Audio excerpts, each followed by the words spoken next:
may reach 1 to 2,000 daily in a week or two. And fans celebrate as Nayeon makes history as the first K-pop soloist to have her album enter the top 10 of Billboard 200.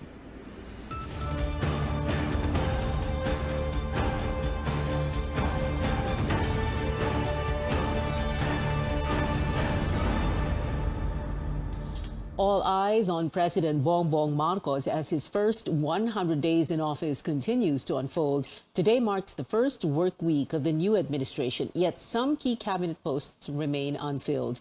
Our Rex Remita joins us from Malacanang. Rex, how did the president work on his first Monday? Well, President Bongbong Marcos presided over a closed-door meeting of the Agriculture Department's Executive Committee. They talk about the department's plans and programs, as well as the food outlook and production in the following weeks. We understand that food security is one of President Marcos's main concern. The chief executive earlier warned of a possible severe problem in food supply for the rest of the year. That's why the gravity of the situation compelled him to take over as agri-chief for now, he earlier said. Before that, he attended his first flag ceremony in Malacanang this morning. He also shook hands and took pictures with Palace employees. Joining him for his two events this morning are Executive Secretary Vic Rodriguez and Presidential Management Staff Chief Naida Angping. President Marcos told them he's very happy with the warm reception and that they should just keep up the good work. This afternoon, meanwhile, he led the Presidential Security Group's change of command ceremony. Former Armed Forces spokesperson Colonel Ramon Zagala took over as the new PSG commander. The PSG is in charge of providing close-in security to the president and the first family. Zagala concurrently holds the position as acting military assistant to the president. President Marcos, meanwhile, has yet to complete his cabinet as his administration goes into action. They also have yet to hold their first cabinet meeting. We have yet to know when it will take place. Wala po sa binibigay sa amin na sinasabi nilang deadline. Ang sinasabi is masuri talaga ang pag-evaluate nila dito sa mga kandidato para sa mga posisyon. I understand that this is now going through the final evaluation stage. So, I don't think it will take too long. Press Secretary Trixie Angeles also says they understand how important the positions are and that they're already on the final evaluation stage, which she adds will not take too long. In the meantime, Angeles says that those who are next in command to the secretary will serve as officers in charge for these departments. Back to you, Pia. Rex, any word from the press secretary on the president's mother, Imelda Marcos' 93rd birthday inside the palace? Well, Angeles was asked if they can assure that they will not use public funds regarding these private parties. And Angeles responded that they are assuring that the president will follow the law and that the president has not done anything in excess of what's written in law. Pia. Rex Remita there reporting live from Malacanang. Well, Senator Amy Marcos also defending her mother's birthday celebration, calling it a simple get-together with family members and old friends. Again, here's a look at other portfolios yet to be filled. President Marcos has yet to appoint secretaries for the Departments of Energy, Health, Environment, Human Settlements, and Science and Technology, as well as the Commission on Higher Education chairman. While there are agencies without appointed secretaries, other departments are buckling down to work. First, at the Education Department, Vice President and Secretary Sara Duterte thanked her predecessor, Leonor Briones, in a ceremonial turnover. She told stakeholders that she will continue to look into possible areas of improvement in the basic education sector. I continue to find ways to improve basic education in terms of access, equity, quality, resiliency, and governance, to produce learners who can achieve their full potential. Earlier in the day, Duterte also met with representatives from private education associations. She says the department will provide private schools the assistance they need. A number of private schools have struggled to continue operations since 2020 as thousands of students migrate to public schools amid an economic downturn. Now on to the Interior Department. Secretary Benher Abalos vows to sustain gains from the Duterte administration's war against drugs. Abalos says that under his term, the fight against illegal drugs will be more focused on building up strong cases against suspects. Abalos explains an illegal drug suspect is often not prosecuted because of technicalities in the chain of custody of evidence. Under the law, the initial custody and control of the dangerous drugs confiscated must be witnessed by an elected public official, a representative from the media, or a representative from the National Prosecution Service. But most of the time, Abalos says there is no witness from the media or the Fiscal's office, causing the case to be dismissed. We will try our best. We will really do our best here. Siguro I will give emphasis aside from the police, no? Yung sinasabi ko kanina. We will make sure that airtight ang kaso. Kasi maski manghuli ka na manghuli, pero kung karamihan dismissed, baliwala ito. No? So, kailangan siguro, hindi lang ang mga pulis ang malinis eh. Yung iba dapat ma-check din eh. Abalos says he will also work closely with Justice Secretary Boying Remulla on the matter. Well, meanwhile, the Interior Department will also return unused COVID-19 funds amounting to 577 million pesos to the Treasury Bureau. The funds were intended for the hiring of contact tracers and the purchase of health-related products like alcohol and face masks. Abalos explains the amount was not fully utilized because local governments hired their own contact tracers and provided shuttle services for personnel. The Commission on Audit earlier flagged the DILG for failing to make use of its 4 billion peso COVID-19 budget for 2021 with 577 million in unused funds. Abalos says that while the unused funds did not happen during his term, he will have that checked and investigated further. Justice Secretary Boying Remulla identifying 3 attached agencies which he will focus on. These are the Land Registration Authority, or LRA, and the Immigration and Correction Bureaus. Remulla says a syndicate is running the system at the LRA. He adds extortion, human trafficking, and protection syndicates are plaguing the Immigration Bureau. And Remulla says activities that ruin society persist at the Bucor. Just recently, the National Bureau of Investigation filed criminal complaints against police officers who were tagged in the questionable deaths of high-profile inmates at the New Bilibid prison. The Department of Justice is there to give justice to every man, woman, and child, no matter the circumstance of birth, no matter the economic standing. We will give them all our sense of justice. Let's make a correction. Hindi dapat police officers yan eh. We're talking about the NBP. Remulla says he plans to stay as Justice Secretary for the entire Marcos administration. More stories ahead. How are other government agencies kicking off the first Monday of the Marcos administration? And some relief for motorists as fuel prices drop. You're watching Newsnight, where we go above and beyond the headlines.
Welcome back to CNN Philippines. COVID-19 infections in Metro Manila may peak in 1 to 2 weeks' time. The Octa Research Group projects cases in the capital region to reach 1 to 2,000 daily. But Octa points out the increase in the positivity rate has slowed down and healthcare use is still below 50%, which means there is no need to raise the alert level yet. These are just projections, pwedeng magbago itong mga to. Tumaas siya from 6 to 8%, 6% to 8.3%.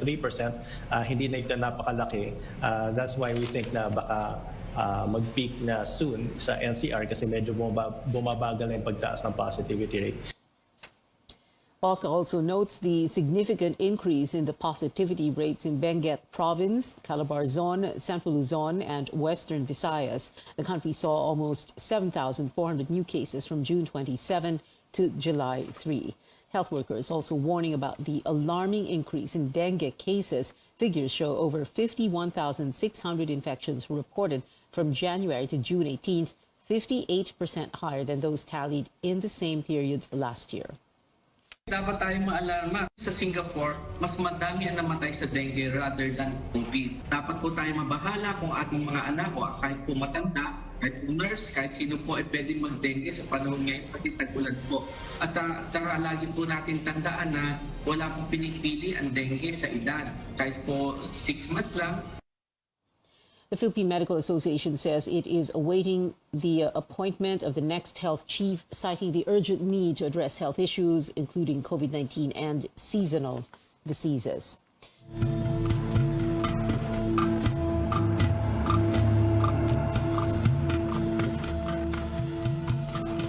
A bit of relief for motorists after weeks of oil price hikes. Beginning tomorrow, fuel companies will slash diesel prices by 3 pesos per liter.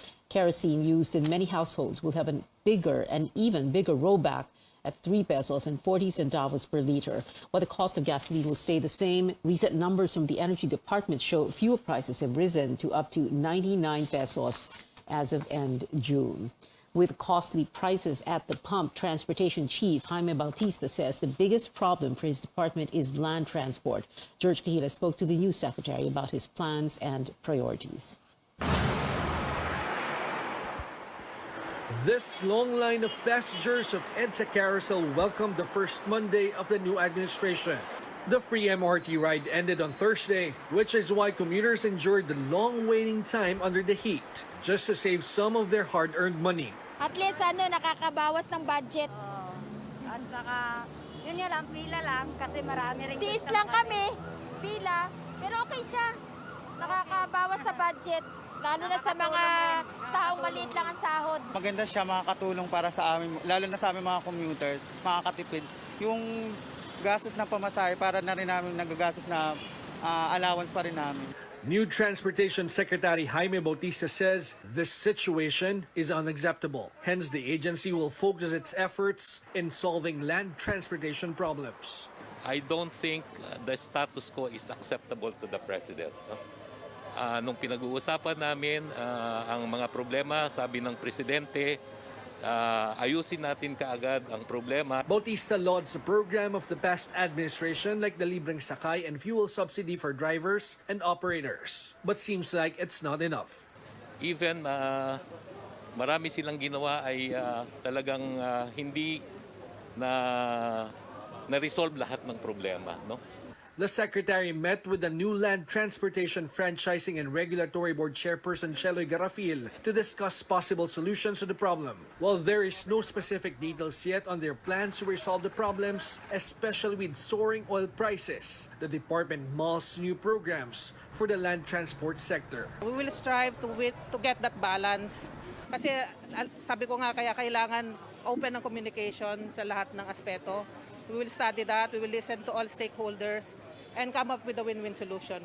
Earlier, President Ferdinand Marcos Jr. approved the extension of the Libreng Sakay program for the EDSA Carousel until December and free train rides for students from August 22 to November 4. George Cahiles, CNN Philippines.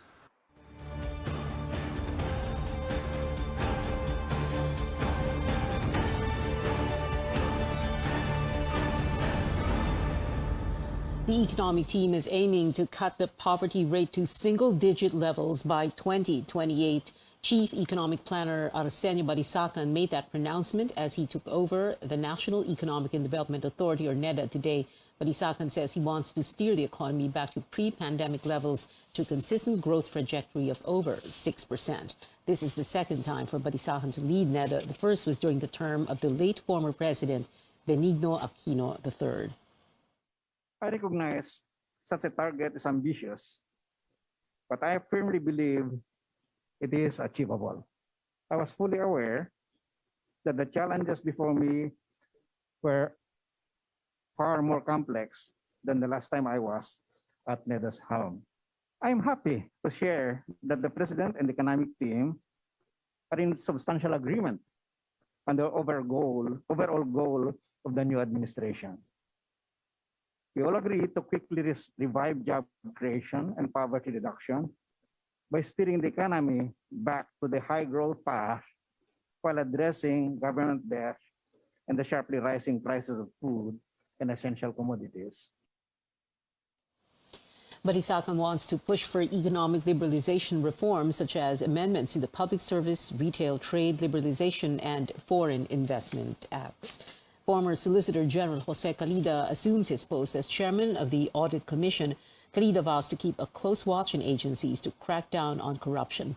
He had this to say on whether the COA will continue publishing audit reports on its website.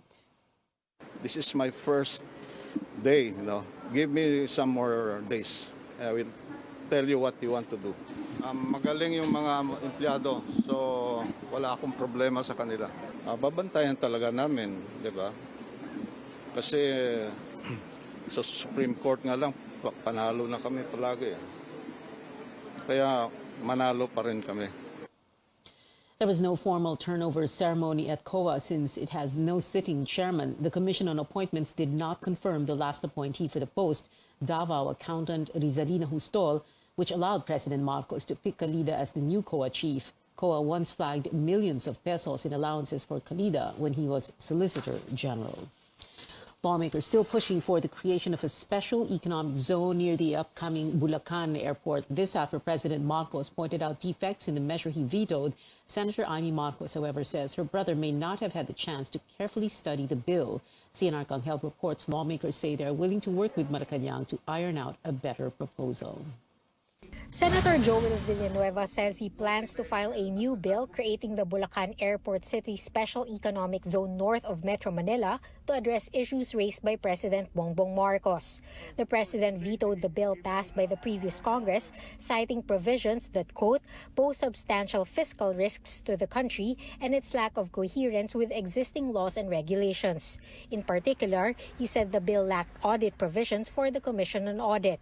It also did not specify a master plan setting the proposed eco-zone's boundaries. In a statement, Villanueva said the Senate will work with the executive to come up with a better version, even as a counterpart bill will be filed in the House soon. My father is in full support of creating an economic zone in the area, but there were shortcomings in the bills that were filed in the upper and lower houses, which of course ES-Vic was right to point out. So I believe there is already a alternative bill that will be filed in this coming Congress that will hopefully address the shortcomings that resulted in the bill being vetoed in the first place. The proposed eco-zone is near the 740 billion peso airport planned by San Miguel Corporation. Presidential spokesperson Trixie Cruz Angeles says the veto will not impact the airport construction. We understand their feelings of disappointment, but this is the stand of the president. Let's fix this now so that we don't wait for it to be challenged later on. Bill sponsor Senator Amy Marcos urges the economic team to have a clear policy on the creation of new eco-zones. She also calls for the convening of the Legislative Executive Development Advisory Council to guide lawmakers in drafting the remedial bill. Albay Congressman Joey Salceda says safeguards will be put in place to address the president's concerns about the eco-zone. Cian Arcangel, CNN, Philippines. SMC President and CEO Ramon Ang says he's also open to working with the government to improve the proposal. Ang notes the country could raise up to $200 billion in export revenues from potential foreign investors yearly through the Bulacan Airport Ecozone. Senators are reviving a number of controversial bills in the 19th Congress. Senator Coco Pimentel files a measure automatically suspending the value-added tax and excise tax on fuel when the price of Dubai crude oil reaches $80 per barrel, while Senator Amy Marcos wants the president to have the power to suspend the VAT on petroleum products. Opposition Senator Risa Ontiveros renews her push for the divorce bill and the Sochi Equality Bill, banning discrimination based on a person's sexual orientation, gender identity, and expression. Ending illegal contractualization is a priority for both Ontiveros and Senator Joel Villanueva. Villanueva also proposes a 100 billion peso stimulus fund for micro, small, and medium enterprises. Senator Bongo, meanwhile, wants to restart discussions on the Disaster Resilience Department, Centers for Disease Control and Prevention, and the Virology Institute. A number of senators have filed their top 10 bills, starting with most senior member Lauren Legarda, who is seeking better education for public school students.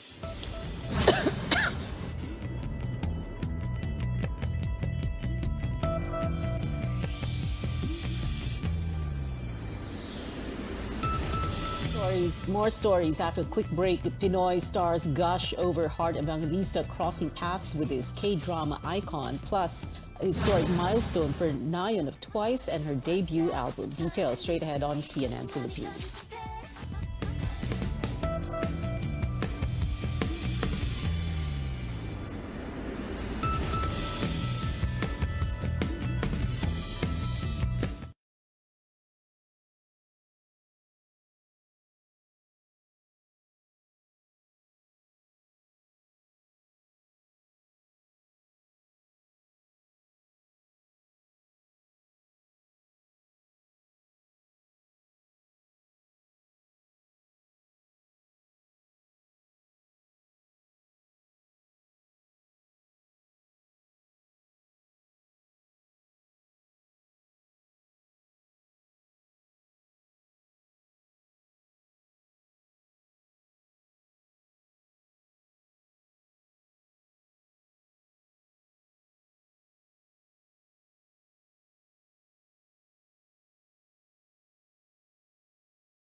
You're watching Newsnight. For the sixth time this year, Pinoy pole vaulter EJ Obiena brings home the gold. The 26-year-old topped the jump and fly meet in Germany on Sunday, Philippine time, clearing 5.80 meters in his third attempt. Obiena also ruled the tournament last year, jumping 5.85 meters. And here at home, Gilas Pilipinas closes out the third window of the FIBA World Cup Asian qualifiers with a victory. The squad conquered India 79-63 on Sunday at the Mall of Asia Arena in Pasay. Dwight Ramos led the team with 21 points, a massive improvement from his 6 points in a match versus New Zealand last week, which Gilas lost. The athlete told CNN Philippine Sports Desk what may have led to the turnaround. Honestly, I was more focused on defense. I had a hard time playing against New Zealand, and because of their defense, and I just wanted to focus and sort of play the sort of type of defense that they were playing against me. So yeah, I'm just trying to improve on that. Gilas has a 2-2 record in Group A, both wins at the expense of the Indian team. Regardless of results, the Philippine team is competing in the World Cup since it is one of the host countries. Making headlines in entertainment, fashion icon Heart Evangelista meets Korean actress Song Hye-kyo in Paris, France. The two attended a gala for a luxury jewelry brand over the weekend. Pinoy celebrities, some of them fans of the Descendants of the Sun star, left comments celebrating the meetup. Coincidentally, both Hart and Hye-kyo portray the character Jessie in the Korean and Philippine adaptations of Full House. And trending today was the phrase Nayeon making history, with the Twice singer becoming the first K-pop soloist to have her album chart in the U.S. top 10. Her first solo record, Im Nayeon, debuted at number 7 on the Billboard 200. This also became the top-selling album of the week with 52,000 copies sold. Nayeon is the first member of the girl group Twice to release a solo record. The latest installment in the Despicable Me franchise inspired a viral trend on TikTok, with American teenagers dressed in suits flocking to cinemas to watch the movie. The challenge has gotten so big that film distributor Universal Pictures has tweeted about loving the trend. CNN's Rick Damigella gives us a look at the movie driving the challenge, now showing in local cinemas. Did you just trade my future for a patron?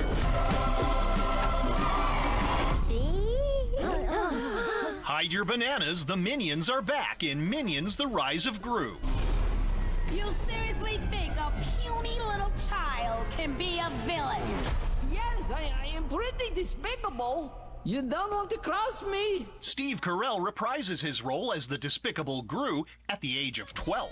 I just tried to kind of sound like Gru on helium a little bit, and just tried to pinch it a little bit and get it up an octave or so. No, guys, come on. Hey, I've got the image to uphold here. I think the bigger challenge was to try to make him actually seem like he was younger. You know, there's a certain earnestness to him and a wide-eyed nature that I was trying to imbue with that voice. Tomorrow is the biggest day of my life. Watch out, the world. Here comes Gru! What are Carell's thoughts on the Minions' enduring popularity? They're sweet. You know, they're very kind. They're very human, ironically, for an animated movie. But there's a lot of love, and I think they're funny. The Minions are the Three Stooges. You know, they're the Marx Brothers, so they have all of this physical comedy that's really funny. They're so well crafted, and a lot of care goes into them too. Hello, Peanut? Oh, yes, please. Peanut. In Minionwood, I'm Rick Damigella. And that is it for now. Join me again on News.ph at 7 p.m. I'm Pia Ontiveros for Newsnight, where we go above and beyond the headlines.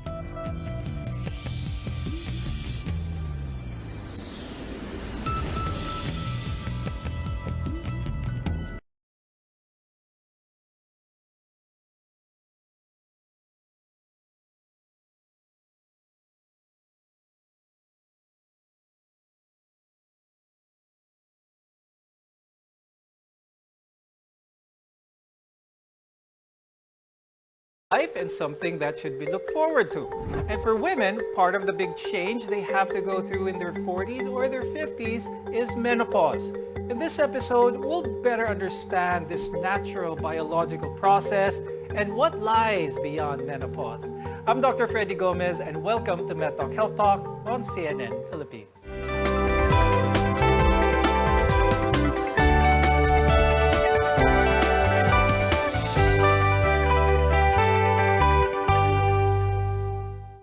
Let's welcome our guests who will empower us with better understanding on menopause and what women really go through during this natural bodily process. With us is Dr. Angela Aguilar.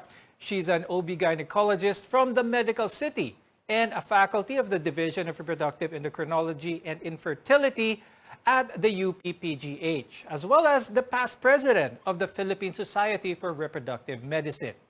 We also have Dr. Eileen Cynthia De Lara, who is a cardiologist from the University of Santo Tomas Hospital. Thank you both for joining us on this program. Now, Dr. Angela, let's get straight to the topic. Please describe for our viewers what menopause is. It's very important that we make sure that the women who are going through this phase, they're able to define what menopause means. Menopause is the cessation of menstruation for about a year. It's not yet over if you have intermittent menstruations or periods that occur infrequently. You have to wait for a year before that event occurs. That said, menopause can be a big transition for many women, lasting in a period of 1 to 2 years prior to the last period and extending 1 to 2 years after the final menstrual period. So the transition is called perimenopause, and the symptoms are found or usually experienced during that time. So in this episode, we'll be talking about the physical changes, but I'd also like to touch on, Dr. Eileen, some of the sociological, maybe even psychological dimensions to it, because there's a lot of connotations maybe attached to the word menopause. Could you talk a little bit about how menopause, in that respect, it is a natural process, but it also affects a lot of the person's social surroundings, their relationships, most especially their self-esteem? When you talk about menopause, women actually can't really detect whether this is really menopause or they have cardiac condition, no? Because majority of women, no, presenting with symptoms of menopause can also mimic symptoms of cardiovascular disease. That's why it's very important really to educate them about this period, no, of not actually menopause itself, but the perimenopausal period.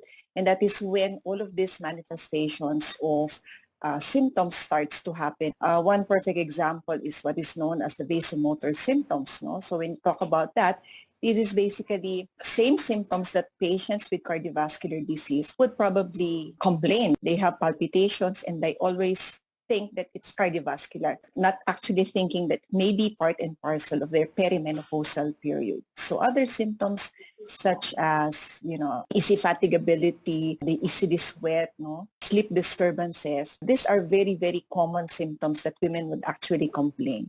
And if you don't talk about menopause in that particular line, they might mistake it as, a cardiovascular disease. And most often than not, these patients will really come to a cardiologist, not to an OB. So I think that's a very important impact, in the lives of women when you talk about menopause. I think that's a very important point you put up there, Dr. Eileen, because it's the identification of these symptoms that is best for that person undergoing this journey. Now, with that being said, Dr. Angela, let's talk about the start, because there are 3 phases of menopause. But before we discuss that, what we want to be able to give information is for that woman to identify that she is undergoing this. Before that though, is there an age? Is there a hard and fast rule? At this age, magkakaroon ka na ng first stage of perimenopause? Changes in menopause, the symptoms can occur 1 to 2 years before the actual cessation of her periods. And that is why, because the woman is not aware that these are attached to menopause, they really attribute it to a cardiovascular pathology or a condition. And they only see us when their periods completely stops or it becomes irregular. Now, when do these changes occur? Nowadays, we do see women in their 50, 51, 52. Only by then are they experiencing these menopausal symptoms and changes. Now, let's go to the different stages, and let's start with the perimenopause symptoms. A lot of these are pretty significant. Trouble sleeping, mood changes, weight gain, dry skin, hair loss, changes in body temperature, irregular periods. On paper, all of these symptoms happening to any person would make them feel overwhelmed at what they're feeling. Do all of these symptoms happen all at once, Dr. Angela, or do we see a gradual progression? A different experience for one woman to another, and earlier changes would mean that the patient would experience the vasomotor symptoms, as Dr. Eileen had placed. The hot flashes are one of the more important symptoms that should be recognized early. Number 2, the irregularities in periods happen in the middle of the transition. And the last of these changes are the urogenital symptoms, the vaginal dryness, and they will have sometimes urinary symptoms like dribbling or painful urination, even painful intercourse or sexual intercourse. Dr. Eileen, you mentioned earlier there's some significant amount of women who may think they have one condition when it is menopause. What are some of the conditions that can be mistaken for perimenopausal symptoms? All right. So as a cardiologist, most of patients coming in with palpitation would always think that they have a cardiovascular condition. One may be a valvular heart condition, coronary artery disease, along with, of course, some endocrinology conditions. Thyroid is one of the most common associated disease, no, with palpitation, easy fatigability, or they easily get tired, as part and parcel of the, differential diagnosis that you have to consider, no, in a patient or in a woman presenting with all of these symptoms. So they really don't know what's wrong with them, and they ended up going to a cardiologist who would initially diagnose them as somebody who has a heart condition. So lalo sila nagkakaroon ng sleep disturbances, no? But actually, it's a way, at this particular time that we have to inform our audience, especially the women, that in that particular age, it is not always cardiovascular disease, no? We have to think of perimenopause as a stage, that they are really going through. When we return, we'll take a closer look at the stigma and misconceptions that are often linked with menopause. We're your connection to better health. This is MedTalk Health Talk.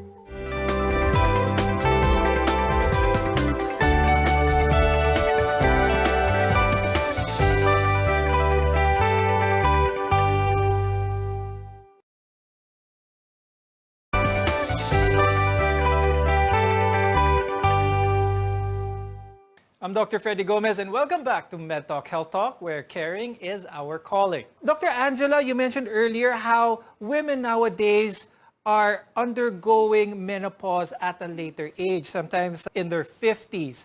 Now, do you see an increase in unplanned pregnancies where the woman is becoming fertile or is still fertile or getting pregnant in their late 40s or even early 50s? Certainly, every woman who is still ovulating have a chance at getting pregnant. And that is a concern because one, whether she wants to still be fertile or wants to add or start a family at that age needs to be evaluated because we are not as fertile at that age because one, our ovulation may come far and few in between. Number two, the quality of our eggs at that stage will not be likely to result in a live birth. So if we want to avoid pregnancy that is unexpected, certainly we have to be aware that we still have a risk or a chance at getting pregnant. For those who do want to have a baby in their late 40s or even early 50s, what are some advice that you can give them? Is this something that is possible for them? Is this healthy for them? Well, it's very difficult to get pregnant after the age of 40, but we do have evaluation of these women. We check for their anti-Mullerian hormone to check for ovarian reserve. And that will give us a very accurate prognosis as to their chance of conceiving. On the other hand, you're talking about whether is it safe for them. And that will really depend on how healthy they are. And that is where we collaborate with our colleagues like Dr. Eileen, cardiovascular specialist, because this is a quite neglected aspect for women. They may be very busy focusing on their careers, but they neglect their health risks. And this has to be evaluated to be able to assess whether the woman is healthy enough to carry a pregnancy to term. Definitely. So reminder to our viewers, if you have any questions with regards to your plans for the future of having a family or whatnot, it's always good to have a healthy talk with your OB, gynecologist, with your internist, even with your cardiologist. Now, Dr. Eileen, I'd like to ask, a lot of women, this is an important topic, but it seems it doesn't get talked about enough, even amongst women. So my question for you is, what seems to drive that stigma and women not being so comfortable with the thought of them approaching menopause? Of course, when you talk about menopause, women would always think that I'm nearing a chronic disease. That's why they sometimes try to put it on the side, not think about it, no? But I guess what we have to do right now is really embrace that this is a stage in a woman's life that would really come and eventually will pass. And it's really our responsibility to take care of it, no? Eventually preventing, no, all of these chronic diseases to set in. No? That's why it's very important that we really have to encourage women who are already in the perimenopause, also in menopause, to check with an internist or a cardiologist to make sure, no, that all of these risk factors will be addressed early on. That being said, Dr. Eileen, let's touch on the complications once a woman reaches that stage of menopause. Let's start first with hypertension. Please talk about this a little bit more. How can they manage this effectively? When can they expect all these changes to be significant? All right. So when you talk about menopause, of course, there is a hormone there, no, that somehow serves as a protective hormone for women against these chronic diseases. But once you develop menopause, no, you have now withdrawal of these hormones. These are your estrogen and progesterone, which somehow helps a woman, no, against all of these chronic diseases. Of course, early on, as I've said, we really have to encourage all of these women to have a healthy lifestyle. No? Start early. Because most often than not, no, women actually forget all of these things because they think they are still not on that vulnerable stage, no, in their life. But of course, when you have in this stage of peri and then eventually menopause, you are now starting to go to this very vulnerable stage. No? That's why early on, do your lifestyle modification. Now, Dr. Angela, let's talk about weight gain. This is one of the issues which a lot of women think are inevitable. Can you talk a little bit about the reason for the weight gain? And is there still a way to manage or still be at that ideal healthy weight? Thank you for that.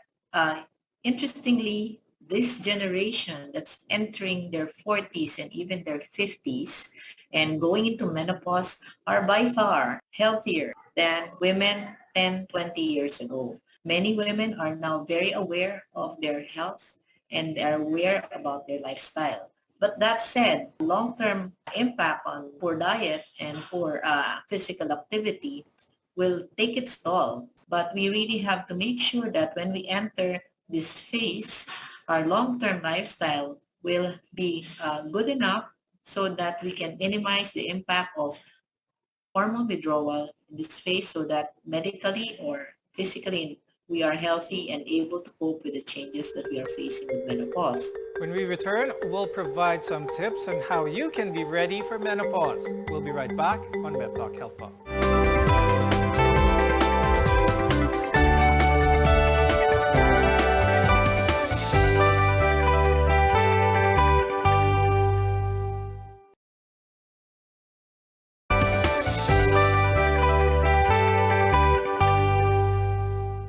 I'm Dr. Freddy Gomez, and this is MedTalk Health Talk, your partner in healthcare. While menopause is part of the journey for many women, some lifestyle choices can be triggers for menopause. For example, if a woman is a frequent chronic smoker, they are more likely to experience menopause earlier than a woman who doesn't smoke at all. So as a result, some women can actually experience menopause at an earlier age. Dr. Angela, let's talk about that. Can you share some insights on this notion, how certain lifestyles can affect the occurrence of menopause? Menopause is actually dictated by genetics. So how old your mother had her menopause will likely be the age that you will enter menopause as well. But that said, smoking makes you have an earlier menopause, and chronic smoking puts you at particular risk. Now, Dr. Eileen, my question for you is, how does alcohol intake affect perimenopause or menopause? Generally speaking, no, there is not much study looking at direct association of alcohol with menopause. No? With regards to cardiovascular disease, of course, it's not only, again, looking at its direct effect, but concomitant with smoking, concomitant with obesity, diabetes, and hypertension, all of these things are all triggers, no, for the development of atherosclerosis. So it's not just hypertension alone, but the atherosclerosis process. Now, Dr. Eileen, a lot of women may feel anxious or even depressed once they reach that phase that they are approaching menopause, which is entirely normal. But what advice can you give to those who may fall into that stage and may have difficulty trying to cope with it? I think the most important advice I would give them is probably embrace, no, that this is part and parcel of a woman's journey. No? So it's better to have someone, no, to really confirm what you are experiencing. So, and that would be, consulting with your physician. Okay. Now, menopause may feel uncomfortable for a lot of women, but that doesn't mean it has to be an unpleasant experience. Dr. Angela, what kind of advice can you give in order for women to prepare for changes linked to menopause? Dr. Eileen put it beautifully, the word embrace, because insight is helpful in making you less alarmed at the symptoms. So when you're prepared, you understand what's happening to your body and you're able to manage and be aware of the changes it's undergoing, number one. Number two, make sure your diet and lifestyle will put you in a healthy baseline, because menopause plus if you're in poor health certainly adds up and makes the experience very difficult for a woman trying to cope with all these changes.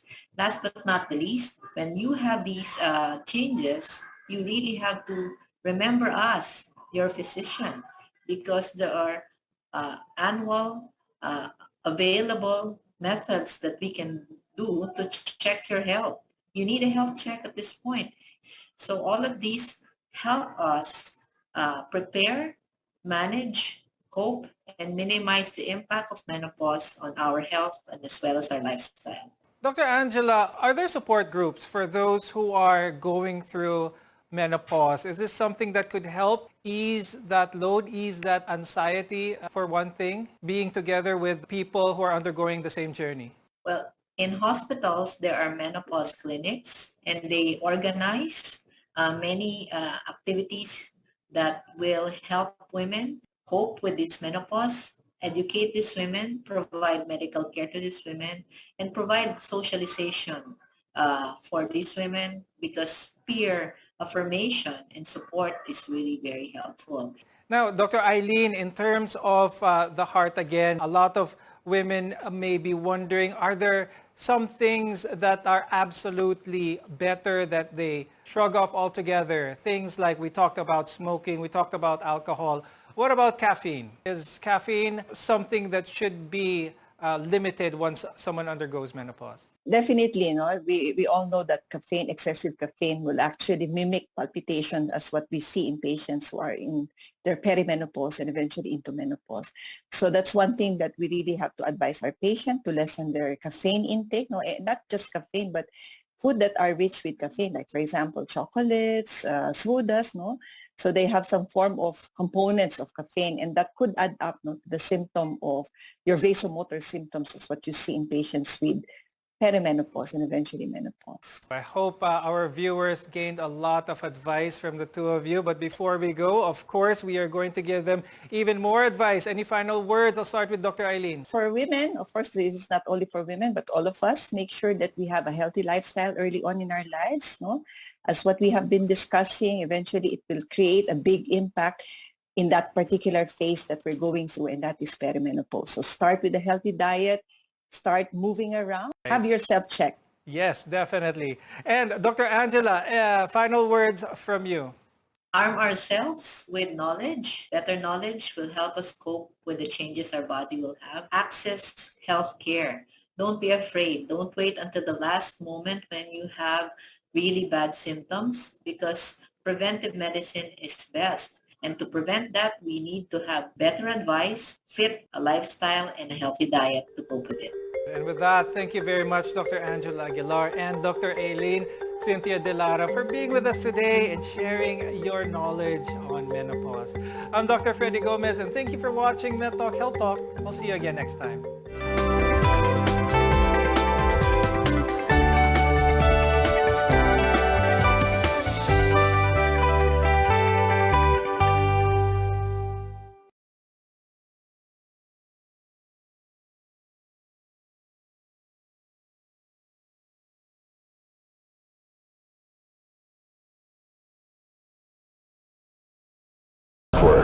This is Radio Philippines Network, the power, the first, the leader.